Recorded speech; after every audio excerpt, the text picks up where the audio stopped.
শফিকুল আলম। শুক্রবার সকালে রাজধানীর এফডিসিতে ডিবেট ফর ডেমোক্রেসি আয়োজিত শাপলা চত্বরের হত্যাকাণ্ড নিয়ে ছায়া সংসদ বিতর্ক প্রতিযোগিতায় তিনি এ মন্তব্য করেন। প্রেস সচিব বলেন, শাপলা চত্বরে হামলার ঘটনায় হেফাজতের ঠিক কতজনের মৃত্যু হয়েছে সে সংখ্যা এখনও নিশ্চিত হওয়া যায়নি। এটা সরকারের চেয়েও দলটির পক্ষ থেকে রিসার্চ করে সঠিক তথ্য জানানোর কাজটি করতে পারে। তিনি আরও বলেন, ক্ষমতা চিরস্থায়ী করতে এবং বহির্বিশ্বের সঙ্গে আছি এমনটি জাহির করতেই শাপলা চত্বরে হত্যাকাণ্ড চালানো হয়। দেশব্যাপী যখন আইন শৃঙ্খলা বাহিনীর রাইফেল ব্যবহার করেছে, এই ঘটনার তদন্ত হওয়া জরুরি।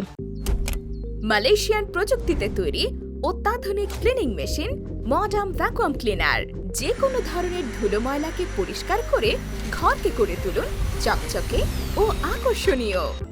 Modem, brand of luxury. দেশব্যাপী তখন আইন শৃঙ্খলা বাহিনীর রাইফেল ব্যবহার করেছে। এই ঘটনার তদন্ত হওয়া জরুরি। আওয়ামী লীগ সরকার হত্যাকাণ্ড চালিয়ে বিশ্বের কাছে বন্ধু হিসেবে প্রমাণ করেছে বলে মন্তব্য করেন প্রেস সচিব। তিনি বলেন, এতে করে এক পেশে ভোটের পরও বাইরে থেকে সে অর্থে কেউ আওয়াজ তোলেনি। শফিকুল আলম বলেন, দেশের মানুষ কি ভাবছে, কি চায় তার চেয়ে বাইরের বিশ্বকে খুশি রাখাকেই বেশি গুরুত্ব দিয়েছে আওয়ামী লীগ।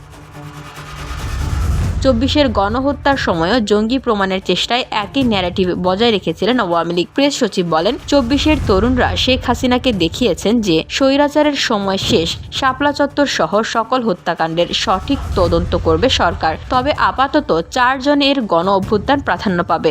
যারাই হত্যাকাণ্ডের সঙ্গে জড়িত সবাইকে বিচারের আওতায় আনা হবে। তবে সুবিচারের জন্য সময় প্রয়োজন। VOD Bangla news desk.